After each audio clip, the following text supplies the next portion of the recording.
이 시대를 가리켜서 불확정성의 시대라 그렇게 얘기하죠. 또한 불가지론적 시대다 그렇게 얘기를 합니다. 뭐 쉽게 말하면 뭔가 확정된 것이 없다.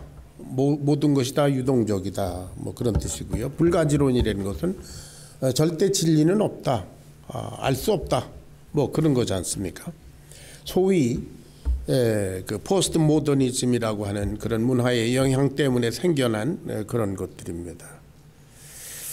포스트 모더니즘의 대표적인 것이 뭐냐면 절대 진리는 없다. 그래서 성경도 부정되고 하나님도 부정되고 모든 것은 상대적이다 이렇게 됐습니다. 그래서 그런지 요새 아이들에게 질문을 해보면 대개 대답이 I don't know입니다. 너 커서 뭐가 될래? I don't know. 또 뭐 혹시 나는 무슨 프로페서가 되겠다 이렇게 얘기해서 너 왜 프로페서가 될래? 그러면 I don't know. 그냥 뭐 이런 것들 오늘 우리 여기 좀 변한 게 있죠 강단에 여기 저 플랜트가 2개 와 있는데요.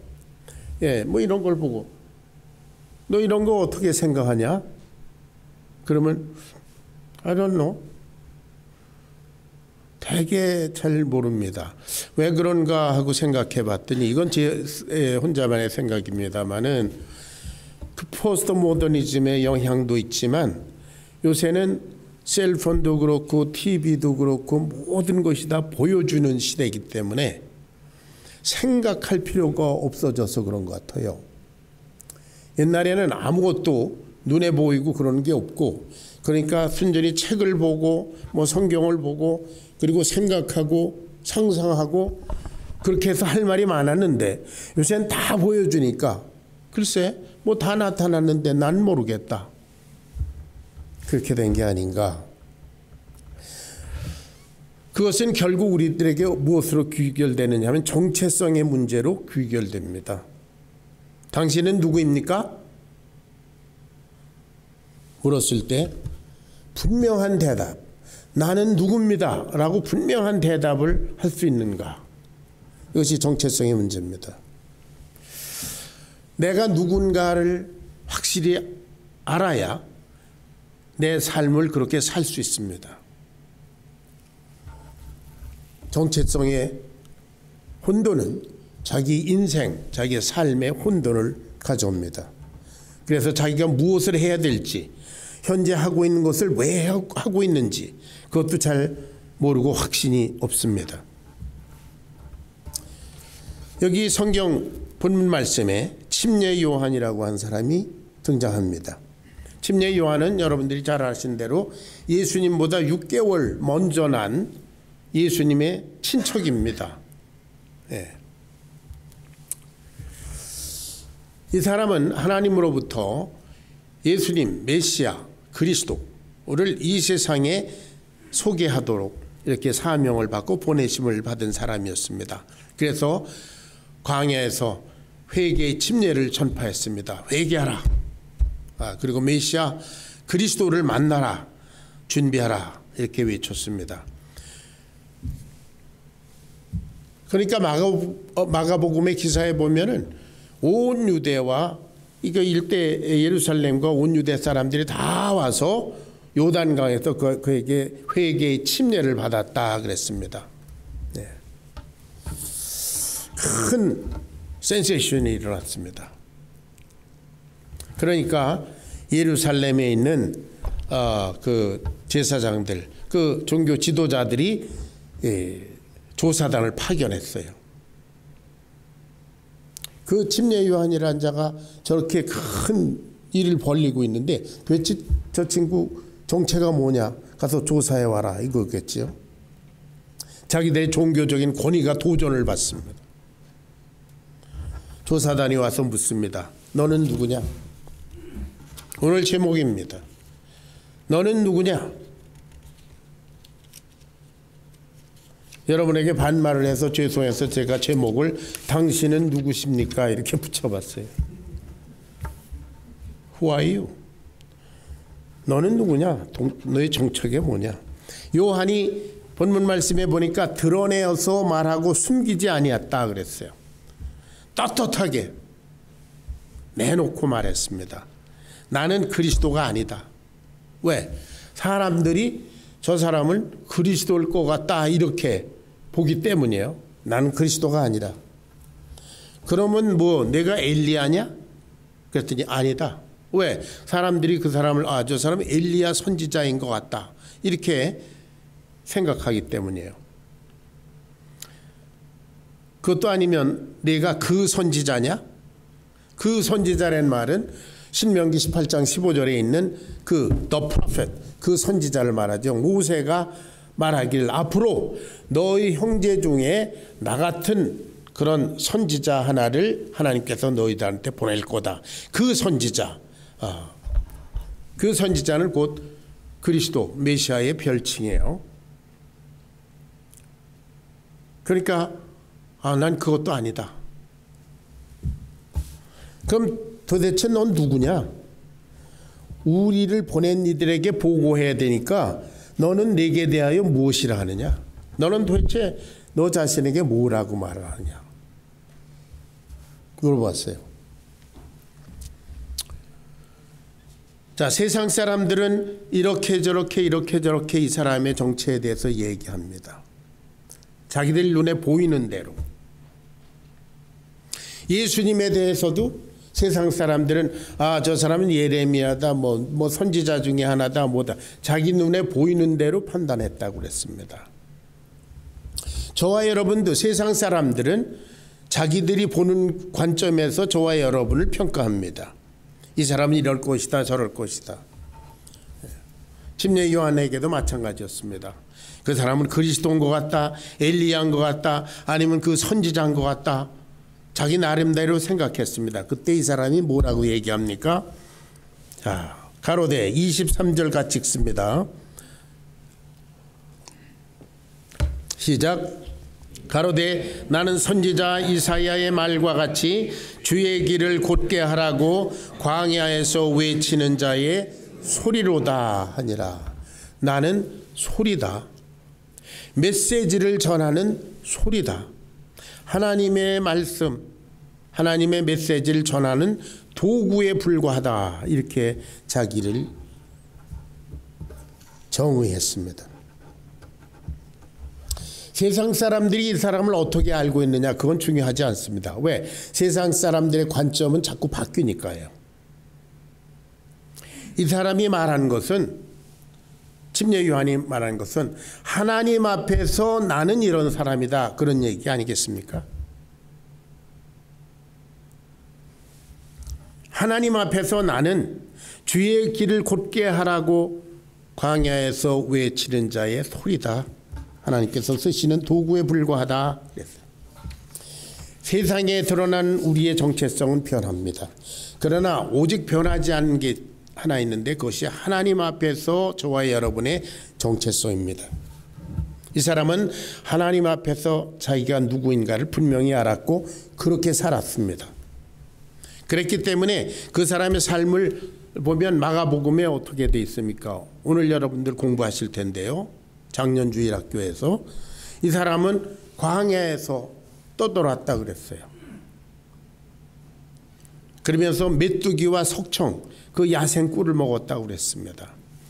약대 털옷을 입고 가죽들이 질끈동이고 그렇게 아주 기본적인 삶을 살았다 그랬습니다. 이 사람은 하나님 앞에서 자기 사명이 무엇인지 그것에 올인하기 위해서 자기 삶을 굉장히 단순화했습니다.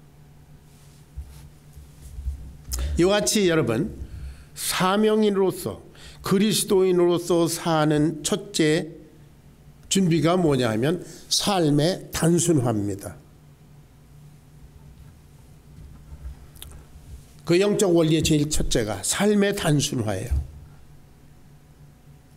그리스도인이기 때문에 세상 사람들이 이것도 하고 저것도 하고 저것도 하고 뭐 많은 것을 벌려놔서 뭐 정신없습니다. 그래가지고 스트레스에 쌓이게 마련입니다. 자, 그러나 그리스도인이 되면 우리의 인생이 딱 주님과 1대1로 포커싱이 되니까 어떻습니까? 나머지 필요 없는 것들을 다 정리하게 됩니다. 삶의 단순화. 그것이 경건의 삶의 첫 단계인 줄로 믿으시기 바랍니다. 복잡하게 벌려놓으면 안 됩니다. 우리 교회도 제자 삼으라, 이거 하나에 올인하기를 바랍니다. 뭐 복잡하게 여러 가지 벌릴 필요가 없습니다. 삶의 단순화. 침례 요한은 자기 사명이 분명하고 자기 정체성이 분명했기 때문에 삶이 단순했습니다. 오늘날 많은 사명인들이 세상적인 삶의 기준에 따라 거기 머물러 있기 때문에 많은 문제들이 야기됩니다. 교회에서 돈 문제가 막 야기되죠. 돈 때문에 싸움이 나고 교회가 갈라지고 뭐 그러지 않습니까? 세상적인 가치관, 세상적인 물질관, 세상적인 인생관, 그거를 그대로 지닌 채 주님을 따라가기란 불가능합니다. 침례 요한은 이와 같이 자기 자신이 어떤 사람인지, 하나님 앞에서 어떤 사람인지 분명히 선포했습니다. 그리고 말하기를 사람들은 이 사람을 메시아, 그리스도라 이렇게 막 나름대로 생각하는데 분명히 말하기를 나는 내 뒤에 오시는 그리스도 예수님에 비교하면 그의 신발끈을 풀기도 감당치 못한다. 자기의 분수를 분명히 지켰습니다. 여러분, 정체성이 분명하면 자기의 삶의 범위가 정해지고요, 분량이 정해지고 분수를 알게 됩니다. 많은 교회들의 문제, 오늘날 그리스도인들 간의 문제는 뭐냐면 자기의 범위와 자기의 분수를 넘는 것입니다.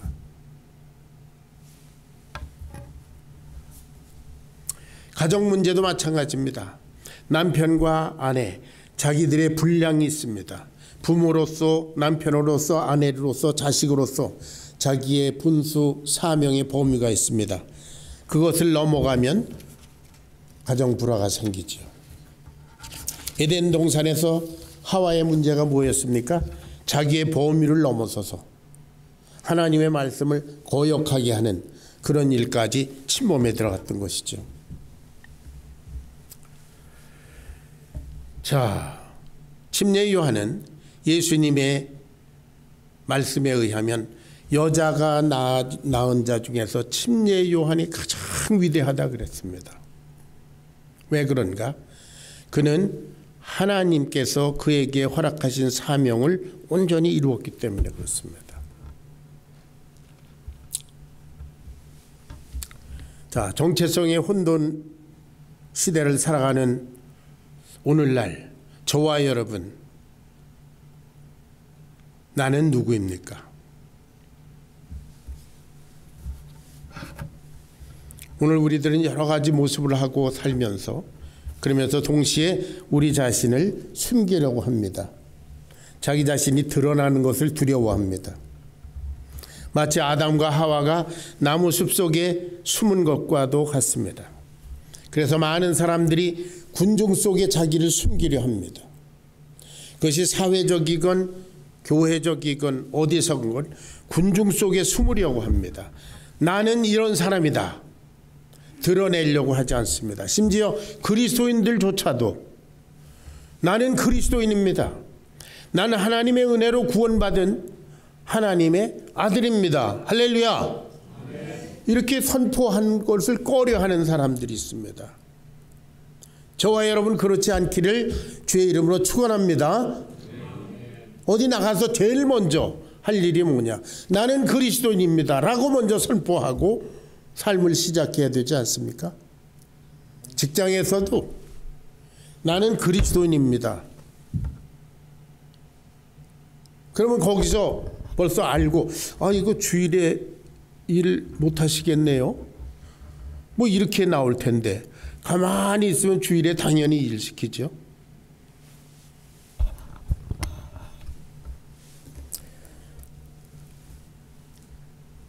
전에도 말씀드렸지만 그래서 많은 사람들이 큰 교회를 가려고 합니다. 물론 프로그램도 많고 뭐 오케스트라, 찬양도 오케스트라로 하고, 오늘 우리는 어떻게 진표하고 종호 둘이 했는데요. 할렐루야. 우리 진표 3년 전에 제가 왔을 때도 찬양인도 했거든요. 근데 이런 사람들 자꾸 키워야 안 되겠습니까? 예. 큰 교회 가면 오케스트라로 하잖아요.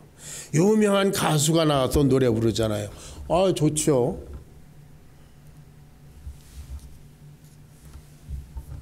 그리고 유명한 목사님이 아주 유명한 설교를 이렇게 하잖아요. 설교집에나 나올 만한가? 좋습니다. 그런데 참 제가 보기에는 숨어 있는 것 같아요. 제가 한국에 가서 여러 교회를 다녀봤잖아요. 많은 사람들이 숨어 있습니다. 거기서 딴짓합니다. 셀폰 보고, 어떤 사람은 자고. 요한복음 3장에 나오는 이야기가 있습니다. 예수님께서 오늘날 회당에 들어가셨어요. 거기에 보니까 한편 손 마른 사람이 있었어요. 다른 사람들은 관심이 없었지만 예수님은 딱 보고 그 사람이 한편 손 마른 것을 숨기고 있는 걸로 아셨습니다. 그런데 예수님 뭐라고 그러셨어요? 한가운데 일어서라 그랬어요. 자기 숨기고 있었는데 한가운데 일어서라. 쭈뼛쭈뼛 일어섰겠지요. 그랬더니 내 손을 내밀어라. 내 그 마른 손, 불구된 손을 내밀어라 그랬어요. 아, 예수님 왜 이러시나. 그 손을 내밀었더니 회복되었다. 할렐루야. 그 사람은 여러 가지 정체성을 가지고 있었을 겁니다. 사람들에게 나타나기는 누구의 아버지 뭐 이런 사람 저런 사람 나타났을 거예요. 그러나 예수님 보시기에 그는 고침을 받아야 할 사람이었습니다.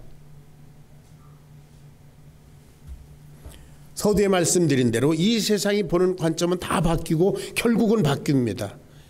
그러나 하나님께서 보시는 관점은 영원히 바뀌지 않습니다. 가장 절대적입니다. 그가 누구이며 무슨 문제를 가지고 있는지 분명히 알도록 도우셨습니다. 현대 교회에 많은 사람들이 이렇게 있지만 일일이 개인적인 문제, 하나님 앞에서 개인적인 고민, 이런 것들을 다 표출하고 치료함 받고 해결받고 그런 역사는 잘 일어나지 않는지도 모릅니다. 군중 속에 숨어 있으면 그렇습니다.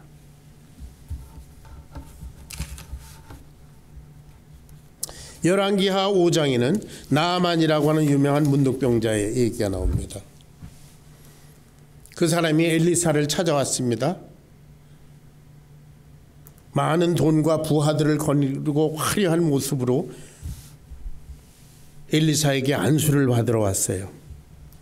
엘리사가 내다보지도 않고 자기 사환을 시켜서 저 요단강에 가서 7번 씻으라. 그랬더니 이 사람 화를 냈죠.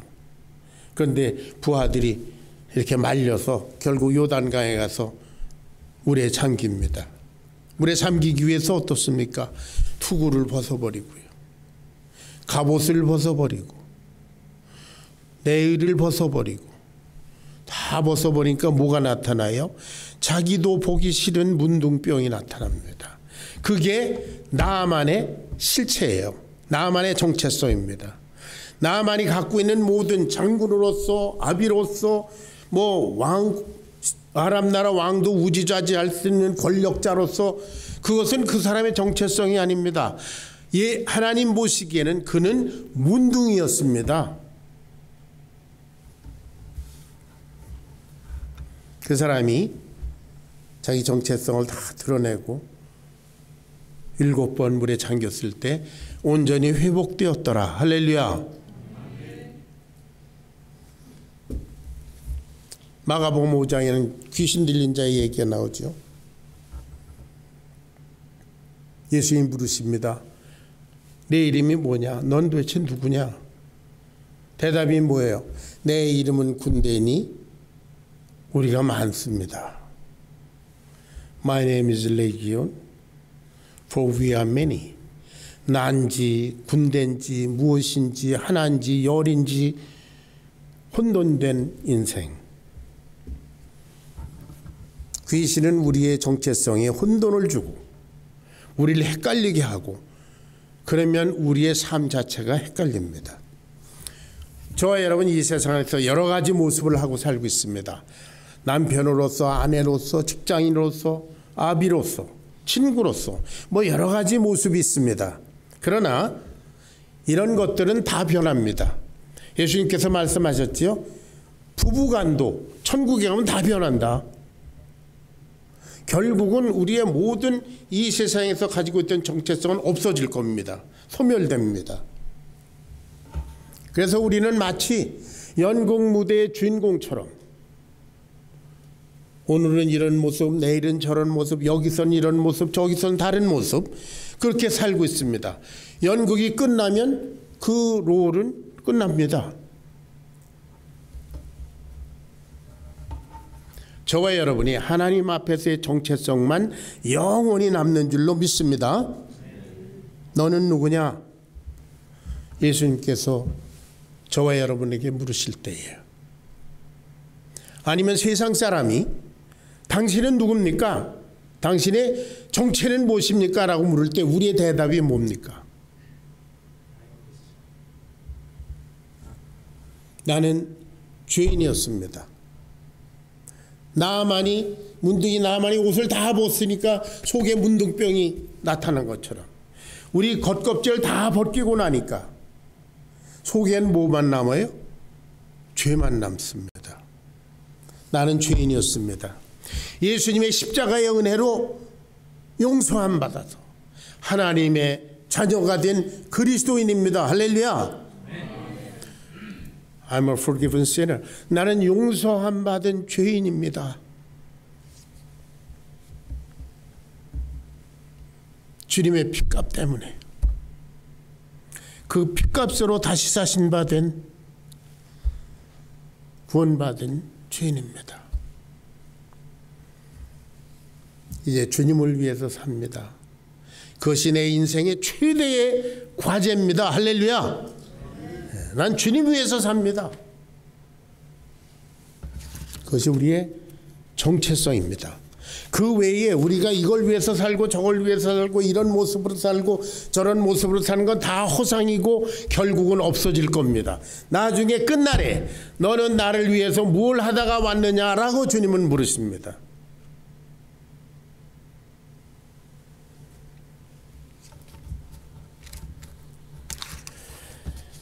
여러분, 바울은 천막 만드는 사람이었다고 우리가 알죠. 그리고 바울의 동역자인 그 브리스길라 아굴라도 천막 만드는 사람들이었습니다. 만약에 사람들이 당신들은 누굽니까? 라고 물었다면 그들의 대답이 무엇이겠습니까? 우리는 그리스도의 사람들입니다. 왜 텐트를 만들고 있습니까? 대답이 뭘까요? 주님을 위해서 그렇습니다. 그랬을 것 같아요. 그들의 삶을 보면 그렇습니다. 여러분에게 사람들이 묻습니다. 당신은 누구입니까? 당신은 왜 그 일을 하고 있습니까? 사랑하는 여러분,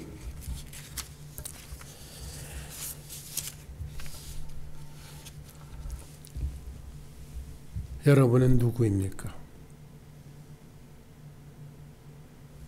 여기 우리와 동행하시는 성령님 앞에 저와 여러분은 과연 누구입니까?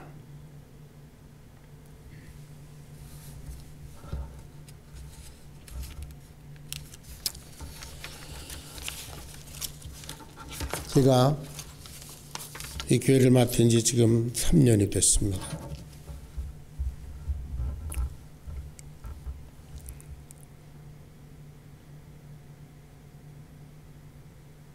3년 전에 취임 예배할 때에 제가 그 주보에 실린 저의 사명에 대해서, 목회자로서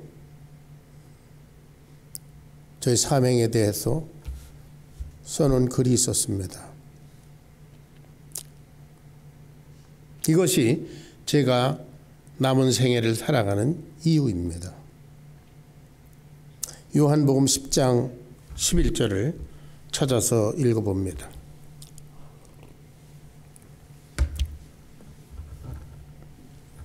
다 같이 시작.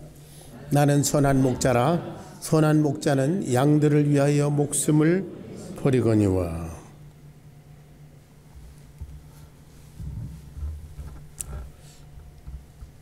나의 진짜 모습은 죄인이었습니다.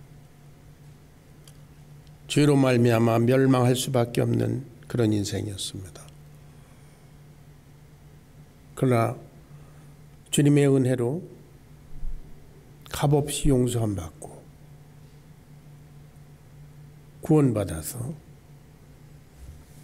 하나님의 아들이 됐습니다. 성령님께서 제게 가르쳐 주셨습니다. 할렐루야.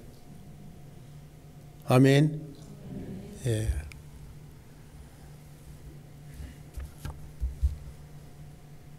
그리고 이제 목사가 되었습니다. 제 남은 생애가 얼마인지는 알 수 없지만 나는 선한 목자라. 선한 목자는 양들을 위해서 목숨을 버리거니와. 양들을 위해서 사는 것. 나를 위해서 살지 아니하고 양들을 위해서 사는 것. 그것이 나의 사명이다 말씀드린 적이 있습니다. 두 번째는 마가복음 10장 45절입니다. 마가복음 10장 45절 다 같이 시작. 인자가 온 것은 섬김을 받으려 함이 아니라 도리어 섬기려 하고 자기 목숨을 많은 사람의 대속물로 주려 함이니라. 내 주 예수님께서, 하나님의 아들 예수께서 이 세상에 섬기는 종으로 오셨다 그랬어요. 내가 섬기러 왔노라. 그래서 저 역시 내 주님의 본을 쫓아서 섬기는 삶. 나는 섬기는 종입니다. 섬기는 삶을 위해서 올인하자. 그것이 목회자로서 저의 삶의 두 번째 내용입니다. 세 번째는 누가복음 17장 10절입니다. 다 같이 시작. 이와 같이 너희도 명령받은 것을 다 행한 후에 이르기를 우리는 무익한 종이라. 우리가 하여야 할 일을 한 것뿐이라 할지니라. 예수님께서 말씀하셨죠. 너희가 밭에 가서 종들하고 일하고 돌아왔는데 와서 종에게 와서 너 발 씻고 그러고 같이 밥 먹자 그럴 사람이 어딨냐. 나를 위해서 밥 챙기고 이렇게 하고 내가 다 먹은 다음에 너 먹어라. 그렇게 하지 않겠냐. 그렇다고 칭찬해 주겠냐. 이런 일을 다 한 후에 나는 무익한 종입니다. 내가 해야 될 일을 했을 뿐입니다.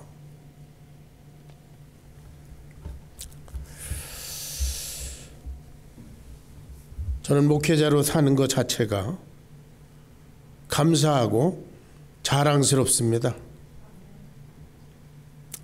존경받아서가 아니라 누군가를 존중해주고 섬김을 받아서가 아니라 누구를 섬겨주고 나를 위해서 사는 것이 아니라 영혼을 위해서 사는, 그리고도 내 양심에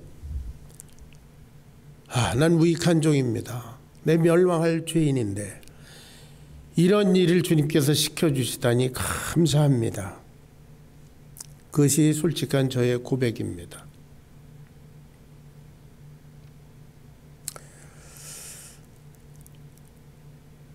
지난 3년 동안 부족한 대로 그렇게 살려고 애썼고요. 앞으로 주님 부르실 날까지 그렇게 살다가 주님 배우려고 합니다. 왜냐하면 그것이 나의 사명이고 이 사명은 나의 정체성으로부터 비롯되었기 때문입니다. 나는 값없이 용서함 받은 죄인일 뿐이다.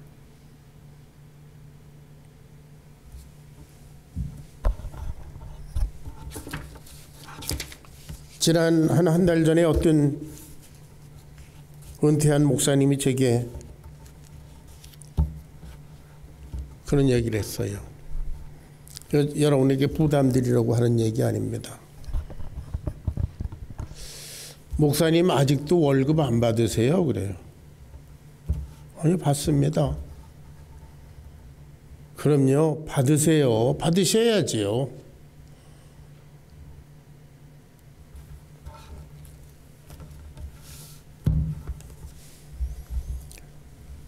내가 물질을 위해서, 월급을 위해서 산다면 왜 목사가 됐겠습니까? 주님, 나는 무익한 종입니다. 다만 주님께서 시키시는 일을 했을 뿐입니다. 여러분, 지난 3년 동안 저를 이렇게 잘 도와주셔서 감사합니다. 앞으로도 잘 부탁드립니다. 너는 누구냐? 여러분, 이 시간 여러분 자신이 하나님 앞에서 누구인지 정직하게 여러분 자신의 정체성을 생각해 보시기 바랍니다. 침례 요한이 세상 사람들이 다 그리스도다, 엘리야다, 뭐 그 선지자다 막 이렇게 칭송할 때 그건 아니고 나는 하나님 앞에서 소리입니다. 그랬죠. 세상 사람들이 말하는 것, 세상에 알려진 나의 정체성은 그거는 소멸되는 것들입니다. 하나님 앞에서 나는 누구인가? 나는 구원받은 자인가? 멸망의 지옥을 향해서 가는 자인가? 구원받은 자라면 나는 지금 무엇을 하고 있는가? 주님께서 물으십니다. 너는 누구냐? 마귀도 묻습니다. 너는 누구냐? 너는 누군데 그렇게 사느냐? 이렇게 묻습니다. 세상 사람들도 우리에게 묻습니다. 너는 누구냐? 이제는 우리가 우리 자신에게 분명히 물어야 할 때입니다. 나는 누구인가? 영원하신 하나님 앞에서 나는 누구이며 무엇하는 사람인가? 기도하겠습니다. 아버지 하나님, 우리가 세상에서 여러 가지 모습을 하고 살고 있지만 세상 사람들은 우리를 여러 가지 모양으로 부르지만 과연 하나님 앞에 나는 누구입니까? 무엇을 하는 사람입니까? 이 시간 정직하게 우리 자신을 생각하고 우리 자신에게 질문을 던지면서 주님 앞에 재혼신을 드리는 귀한 시간이 되도록 우리 하나님 축복하여 주시옵소서. 주님, 저희들은 하나님의 은혜로 구원받은 하나님의 자녀들입니다. 그리스도 예수께서 머리가 되신 그리스도의 몸입니다. 우리들의 최대 관심사는 하나님의 영광입니다. 주님, 감사합니다. 예수님의 귀하신 이름 받들어 간절히 기도하옵나이다. 아멘.